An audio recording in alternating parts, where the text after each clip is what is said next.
A pleasure to be here once again after our 4th of July weekend. I am hoping that some of you are taking advantage of the now reestablished in-person masses. Don't forget, please sign up for those online before attending. You have to register in order to come. You have to wear a mask. You have to go through that whole process. So if you're interested in going into our in-person masses, please register online. There was just one today, and they'll be every weekend now. So we're getting closer to being back to normal, or at least the new normal that we're all going to be living with masks and this sort of major social distancing for a long period of time.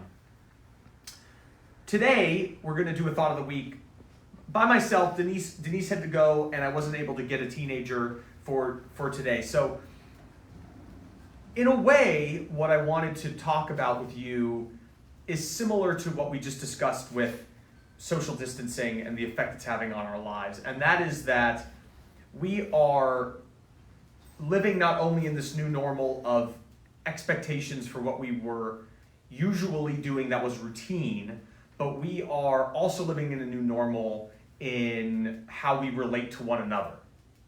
And one thing that I've noticed during the pandemic is that there has been a relative lack of patience among some people.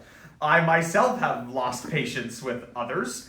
I think we're in a time where, because we're all in this majorly different world and we're expected to do so much, to be on at all times, having our phones, having our email, we're expected to just be available.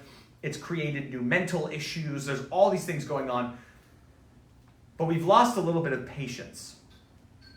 And lately, for me in my personal life, that has created some element of friends running into each other, doing something bad, saying something wrong, having a situation where there's just not a lot of empathy and there's no time taken out to figure out how are you feeling and what are you feeling and how can we come together. But I have a solution, and it's an ancient solution, and it's one that Jesus Christ told us to do, and it's one that the Catholic Church preaches to us to do on a regular basis. And if you're a good Catholic, or if you're a good Christian, if you're a good person, really of any faith, that solution is forgiveness. And forgiveness can be really, really hard. I oftentimes talk to the teenagers and youth about it at St. Francis and during confirmation, that forgiveness and love are really two things in life that take a lot of time to develop. Similarly to how an athlete would work to build and form and sculpt their bodies and their minds in order to be victorious on the field, you need to do that with your lives too, in relationship to somebody else. Forgiveness and love is so hard sometimes because it requires that patience that we talked about earlier during this pandemic that a lot of people are struggling to reconcile with. How do you be patient with someone if someone's not patient with you? How do you show love to someone if someone's not showing love to you? How do you forgive someone if you feel that you haven't been forgiven for something? It's this reciprocity where you feel kind of confused and you don't know what to do and you don't know who's right and who's wrong. Here's the simple, easy solution. It's up to you as a person to say, I love you, or I forgive you, or I'm sorry. It's really not that hard. I have seen, during this pandemic, many boyfriends and girlfriends argue and yell, constantly fight. I've seen friends fight. I've fought with friends. It's taken that patience and that love and that ability to show forgiveness that is to mend and mold those friendships into something that can become victorious, similarly to how an athlete needs to mold and sculpt their body and mind to be victorious on their field. And happily for us Catholics, the Catechism says a lot about what we should do and how we should reflect on these. Means of obtaining forgiveness of sins. Effort at reconciliation with one's neighbor. Tears of repentance. Concern for the salvation of one's neighbor. The intercession of saints.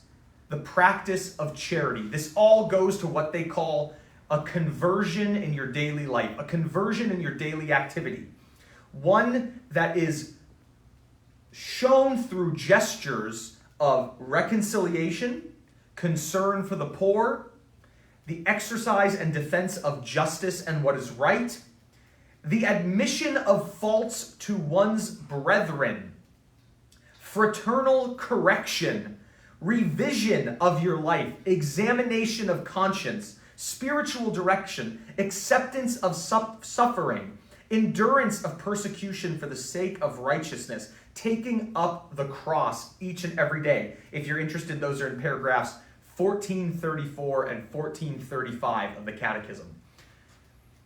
This accepting of suffering is something that I've thought a lot about lately. I've been reading Richard Rohr's books on St. Francis, and accepting that suffering of life personally, you then have to recognize it exists in order to fix it. You then have to say, I'm suffering because of X, Y, and Z, and therefore I need to do A, B, and C to correct those things that are causing me to suffer. Or if you were truly taking up the cross, you would accept that suffering as a way to improve upon your life for others. Taking that and saying, I know what I've done wrong against you, and I need to change that, and I need to reflect upon that.